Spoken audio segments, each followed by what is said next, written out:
Good morning, everyone. My name is Matthew Noel. I'm with the Canadian Army Overseas Living History Association, and very pleased today to be here with the Ontario Regiment Museum for their unveiling of their brand new Priest self-propelled gun. It's a vehicle that I'm really excited to be, and I'm sure you will be too. So if you have a chance, come on out to the museum and take a look at it. Well, hi, my name's Brad Dunkley, and I'm a member of the museum here.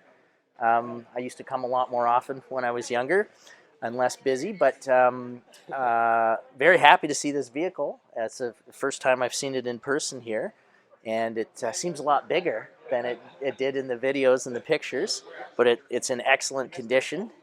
And I've read a lot about these vehicles, and you know, we've been looking for a while to try to find one to bring to the museum. Because I think it's a big part of, or an important part of Canadian World War II history for the artillery regiments, and a lot of people don't know about it, that Canadian soldiers landed on D-Day in these vehicles. And so I think it's an important story to tell, and the museum is the right place to tell the story. My dad's uncle, so my grandfather's brother, his name was George Dunkley, and he served in the 12th Field Regiment.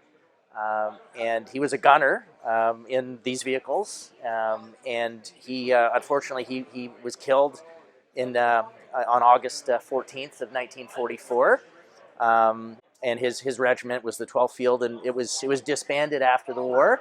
So you know, so there's a personal connection within my family as well to this vehicle.